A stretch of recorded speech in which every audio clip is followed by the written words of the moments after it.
আল্লাহর ওলি সুফি আব্দুল মোমেন হুজুর রহমাতুল্লাহ আলাইহি আল্লাহর জিকির করে ইল্লাল্লাহ ইল্লাল্লাহ ইল্লাল্লাহ ইল্লাল্লাহ আল্লাহর পাওয়ার জন্য জিকির করে। যিনি আমার নবীর হাতে হাত দিয়েছে, বড় পীরের সঙ্গে কবরে দেখা করেছেন, খাজা মঈন আজমির হুজুরের সঙ্গে দেখা করেছেন, আমার নবীর মহব্বতে আল্লাহর প্রেমের পাগল ফানাফিল্লা হয়ে যখন জিকির করছে, জঙ্গলের মধ্যে দুটো বাঘ ওনার নামাজের পাটির পাশে দুটো বাঘ বসে যায়।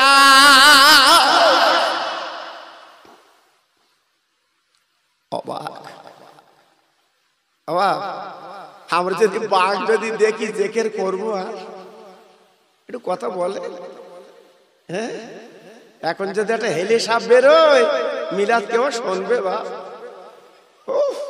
আমার দাদা পীরের হাতে হাত দিয়েছিল একজন হিন্দু মানুষ, নাম তার প্রতাপ চন্দ্র সেন। আমার দাদা পীর তার নাম দিয়েছিল সুফি আব্দুল। কথা বলেন না কেন? কি নাম? সুফি আব্দুল মোমেন। এই 5 দিন হলো আমি বাকুলি শরীফে জলসা করে এলাম। 5 দিন হলো বাবা, হুজুরের রওজার পাশে আমি জলসা করে এলাম। আমাকে অনেকে বলছে, হুজুর সুফি আব্দুল মোমেন হুজুরের কথা একটু বলবেন। আহা, অনেক ইতিহাস আমার পড়া ছিল, আমি চোখে দেখিনি। আমার দাদা পীরের গোলাম। জোরে বললেন না? আর একটু সবাই মিলেমিশে বললেন না? আর একটু জোরে বলা গেল না? আমার দাদা পীরের হাতে হাত দিয়েছেন প্রতাপ চন্দ্র সেন। ওনার বাড়ি বাংলাদেশ। আমার দাদা হুজুর ওয়াজ করতে গেলেন, আমার দাদা পীরের ওয়াজ শুনে মুগ্ধ হয়ে সকালবেলা হুজুরের কাছে বলছে, হুজুর আমাকে মুরিদ করে নেন, আমি মুসলমান হব। আমার দাদা হুজুর পীরকেলা মুসলমান করিয়ে মুরিদ করিয়ে বলছে, বাবা যাও। সুফি আব্দুল মোমেন বলছে, হুজুর আমি বাড়ি যাব না, সারা জীবন আপনার পা টিপে গা টিপে আমি জীবনটা ধন্য করব। আমার দাদা হুজুর পীরকেলার সঙ্গে করে পুরপুরার দরবার আনলো। আমার দাদা পীরের সামনে বসে থাকে প্রতাপ চন্দ্র সেন। আমার দাদা পীরের দেওয়া নাম সুফি আব্দুল মোমেন। আমার দাদা হুজুর পীরকেলা হচ্ছে সুফি আব্দুল মোমেন। তুমি আমার সামনে বসে আছো কেন বাবা? বলে, হুজুর আপনার চেহারার দিকে তাকাই, অন্যদিকে তাকাতে আমার মন চায় না। আহ, কি নিয়ামত আল্লাহ করেছিলেন। আমার দাদা হুজুর পীরকেলা বলল, বাবা সুফি আব্দুল মোমেন আমি তোমার একটা কাজ দেব। কি কাজ হুজুর?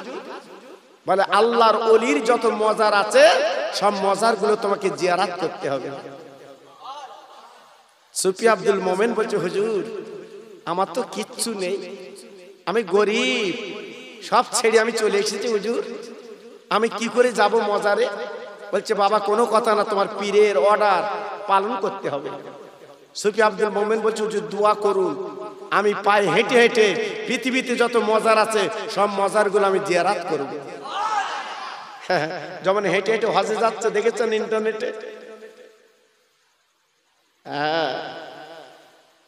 আল্লাহর ওলি সুফি আব্দুল মোমেন রহমাতুল্লাহ আলাইহি উনি পায়ে হেঁটে হেঁটে ওলিদের মজারে গেলেন, চলে গেলেন আজমির শরীফে, চলে গেলেন বগদাদ শরীফে, এইরকম মজারে চলে গেলেন বাবা। আল্লাহর ওলির মজার গুলো জিয়ারাত করলেন, সালাম কালাম করলেন। শুধু সালাম নয়, সালাম নয়, ওই কবরবাসীর সঙ্গে হুজুর দেখা করলেন। সংক্ষেপ করে বলি বাবা, চলে গেলেন মদিনায়, আমার রাসূল পাকের রওজায় চলে গেলেন। আসসালামু আলাইকা ইয়া রাসূলুল্লাহ ইয়া হাবিবাল্লাহ, আমি সুফি আব্দুল মোমেন হাজির। ও ভাইরা রে, রহমতের নবী কবতে জবাব দিল। সুফি আব্দুল মোমেন সকালে শুনলেন, আমার নবী পাক দেখবে সুফি আব্দুল মোমেন আমি উঠতে পারবো না কবর ছেড়ে, উঠলে আল্লাহ কেমন শুরু করে দেবে। বাবা সুফি আব্দুল মোমেন আমার পাগল, আমার গোলাম আবু বকর সিদ্দিকের মুরিদ তুমি, হাত দুটো বাড়িয়ে দাও, আমি বিশ্ব নবী তোমার হাতে একটু হাত দেব। কোথাতে কোথায় চলে গেলে? হ্যাঁ, আমার নবী পাক হাত দুটো বাড়িয়ে দিয়েছে, সুফি আব্দুল মোমেন হাতে হাত দিয়েছে। একটু চিল্লে বলা গেল না? একটু জোরে বলা গেল না? বাঁকুড়ি শরীফ শুয়ে আছে, হাওড়া জেলা। হ্যাঁ, আমার নবীর হাতে হাত দিয়ে আফ্রিকার জঙ্গলে গেছে। জি, সংক্ষেপ করে বললাম, অনেক ঘটনা। কাঁদেছিল নামাজের পাটি, জঙ্গলের মধ্যে বিছিয়ে উনি ইল্লাল্লাহ জিকির করছে। জোরে বলবো, আফ্রিকার জঙ্গল মানে বুঝছেন তো, কঠিন জঙ্গল, যেখানে বাঘ, সিংহ, সাপ, সেই জঙ্গলে জিকির করছে। আল্লাহর ওলি সুফি আব্দুল মোমেন হুজুর রহমাতুল্লাহ আলাইহি আল্লাহর জিকির করে, ইল্লাল্লাহ ইল্লাল্লাহ ইল্লাল্লাহ ইল্লাল্লাহ, আল্লাহর পাওয়ার জন্য জিকির করে। যিনি আমার নবীর হাতে হাত দিয়েছে, বড় পীরের সঙ্গে কবরে দেখা করেছেন, খাজা মঈন আজমির হুজুর সঙ্গে দেখা করেছেন।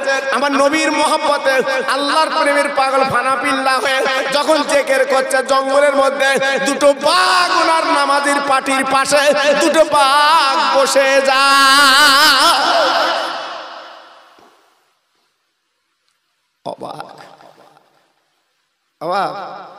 আমরা যদি বাঘ যদি দেখি জিকির করবো, আর একটু কথা বলে।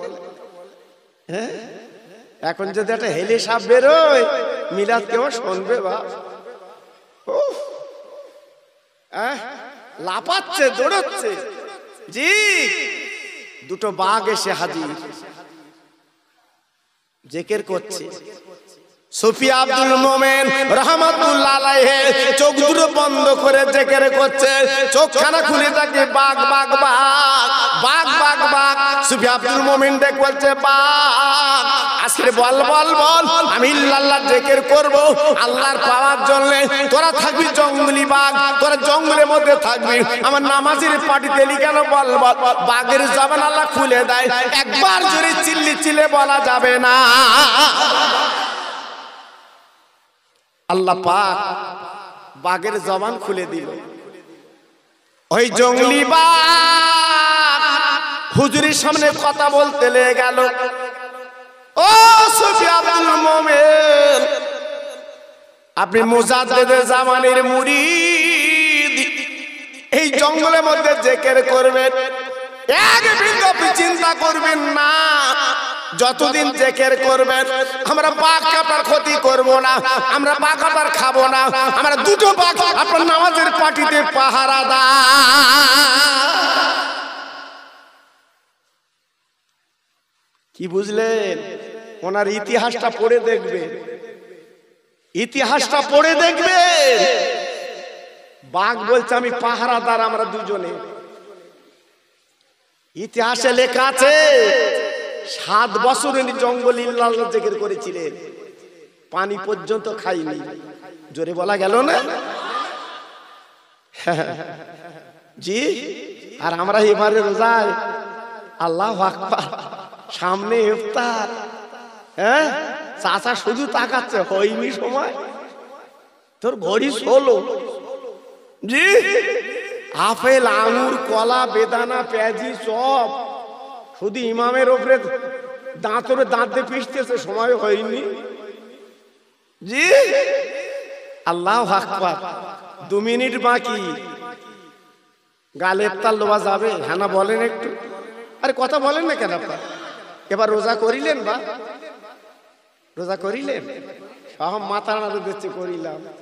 জি, মাশাআল্লাহ, আমরা তো মুসলমান, রোজা করবো তো। জি, আপেল, আঙুর, বেদানা সব হাজির।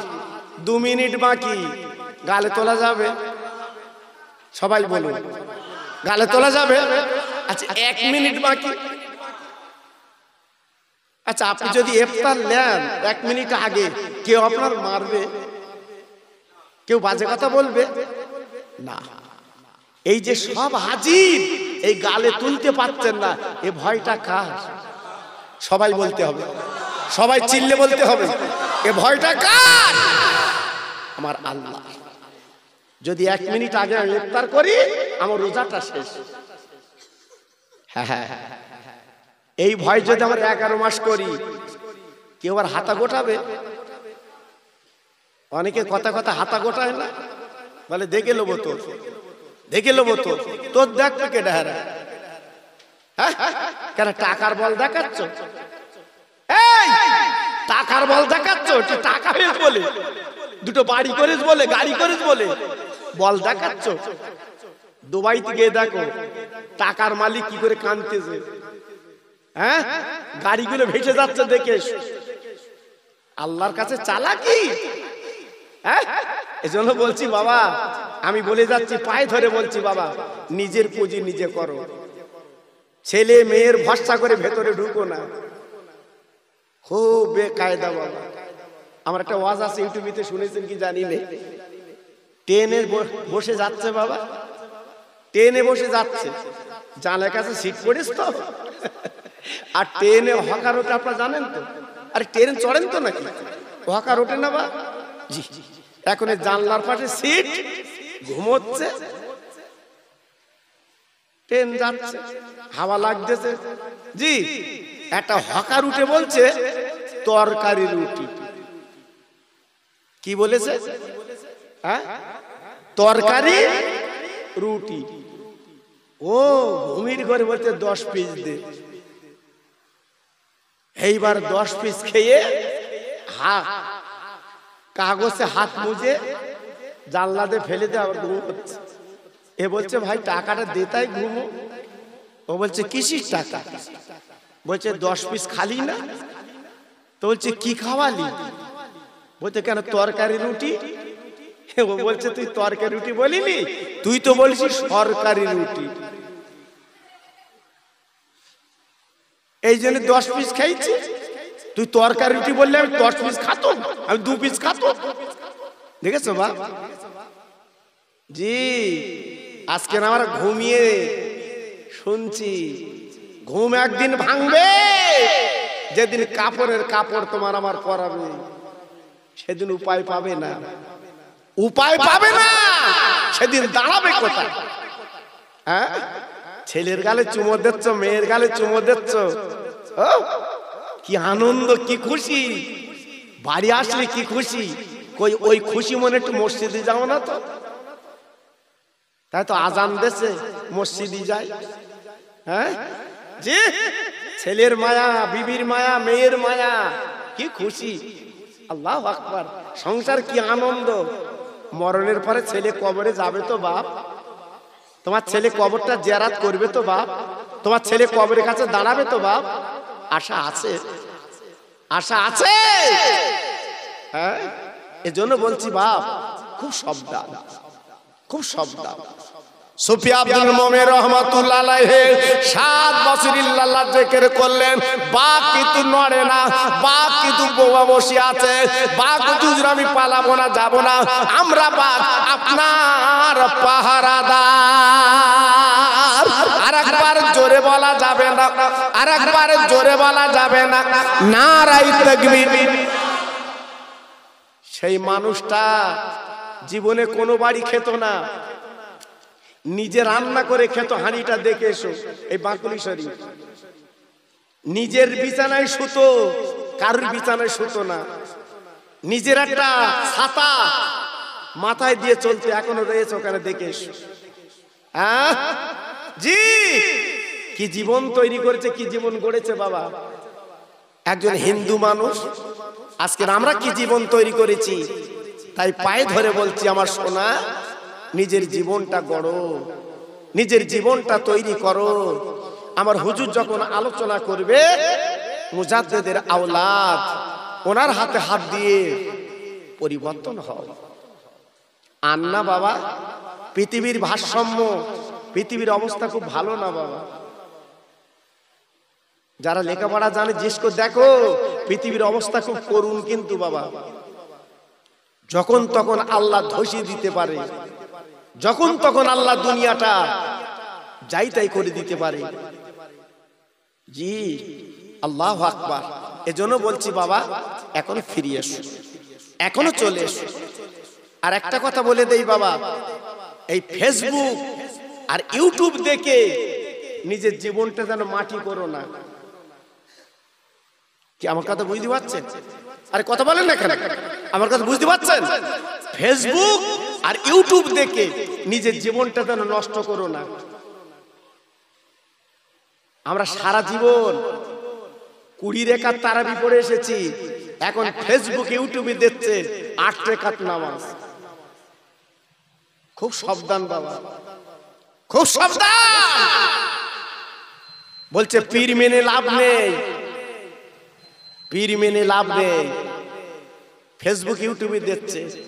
খবরদার, আমরা ফুরফুরা সিলসিলার মানুষ,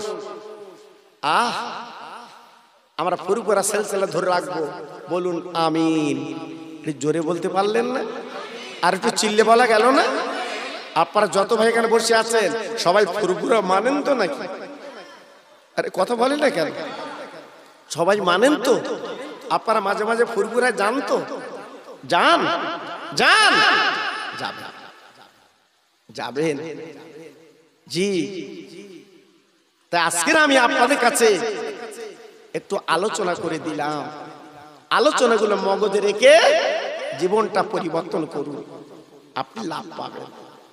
আর শেষ বেলা একটা কথা বলে যাচ্ছি যুবকদের, ও যুবক, আমার সামনে যারা বসে আছো তরুণ, তোমাদের বলে দিয়ে যাচ্ছি, খবরদার মা বাপকে অবহেলা করো না। যাদের জন্য এই চাঁদ, সূরজ, তারকা, গাছ গাছালি, আসমান জমিন তুমি চোখে দেখেছো, তুমি ওদেরকে অবজ্ঞা করো না। আল্লাহ কোরআনে মা বাপের কথা বলে দিয়েছে, অকুল্লাহুমা কাউলান কারীমা। ছেলেরা মা বাবার সামনে যখন কথা বলবে, ঝাঁকি মেরে কথা বলবে না, আওয়াজ দিয়ে কথা বলবে না, মাথাটা নিচু করে কথা বলবে। কারণ অনেক রক্তের বিনিময় তোমার পৃথিবীটা দেখিয়েছে। খবরদার। আমার ইমাম সাহেব ভাই আছে, খুব মহব্বতের মানুষ, জি, প্রতি জুম্মায় আপনাদের ওয়াজ করে, প্রতি জুম্মায় বলে, জি। তবে এখন বর্তমান তো আর ইমামের কথা লেখছে না সব জায়গায়, খুব বিপদ বাবা। ইমাম যেন এখন বাড়ির কেতা হয়ে যাবে, ইমামের কথা লিচাচ্ছে না। কলকাতায় ডাক দিয়েছে ইমামদের টাকা দেবো, ও গাড়ি করে গেছে ওদের সব টাকা লোক, জি। আল্লাহু আকবার। এইবারে ওখানে ঘুরিয়ে ঘুরিয়ে ঘুরিয়ে ঘুরিয়ে সার্কুলার দিচ্ছে 500 করে দেবার। আমার হাড়োয়ার কথা বলছি বা, গাড়ি করে আসতে আমার জ্যেষ্ঠ চাচা, ভাই কোথায় যাচ্ছ? টাকা লিতি যাচ্ছি। যেই 500 করে পড়েছে বা ফিরে যাচ্ছ, জ্যেষ্ঠ তুই কত করলেছ? হয়তো লেইনি, ফিরিয়ে দিয়েছি। কেন? হ্যাঁ জি, আজকের বলবো ইমামদের সম্মান আমার আল্লাহ দিয়েছে। আপনারা দেখে আসবেন চামড়ার চোখে, আমার নবী যে জায়গায় দাঁড়িয়ে নামাজ পড়াতো ওই জায়গাটা এখন পর্যন্ত খালি। পৃথিবীর কোনো মানুষ ওই জায়গায় দাঁড়িয়ে নামাজ পড়াতে পারে না। একটু আসতে বলুন, আর একটু জোরে বলা গেল না? জি। তাই সম্মান ইজ্জত দেবেন। তা আমার ভাই, আপনার জুম্মার দিন আপনাদের কত বক্তব্য দেয়, আপনারা শোনেন, একটু এগিয়ে আসবেন। যেটা অজানা একটু জানবেন, জিজ্ঞাসা করবেন। বাবা শিখতে গেলে বয়স লাগে না, শিখবেন, জানবেন, দেখবেন আল্লাহ পাক অনেক অনেক মূল্য দেবে। জোরে বলুন আল্লাহুম্মা আমিন। ছেলেরা, বাচ্চারা, ও যুবক তরুণেরা, খবরদার মা বাবার সঙ্গে কথা বলবে মাথা নিচু করে কথা বলবে। কারণ আমার নবী পাক বলেছিল, ছেলেরা তোর গায়ের চামড়া কেটে তোর মা বাবার জুতো বানিয়ে দিলে তোর মা আর একটা দুধের দাম দিতে পারবে না। এত বড় নিয়ামত আল্লাহ করেছে, এত বড় রহমত আল্লাহ করেছে। মা বাপ যদি মারা যায়, কবরের কাছে দাঁড়িয়ে আল্লাহ কোরআনে বলেছে, এই দোয়াটা কবরের সামনে বলবে, রব্বিরহামহুমা কামা রব্বায়ানি সগীরা। মা বাপের জন্য দোয়া করবেন কবরের সামনে দাঁড়িয়ে।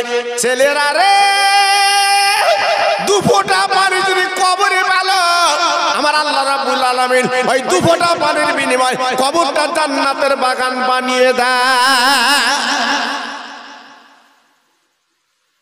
কাঁদবে, অনেক কষ্টের বিনিময়ে দুনিয়া দেখিয়েছে, একটু চোখের পানি ফেলবে। যাক, দেখতে দেখতে 12টা পার করে দিয়েছি। আমার হুজুর এখন আপনাদের সামনে আসবেন। মাশাআল্লাহ, খুব সুন্দর লাগলো।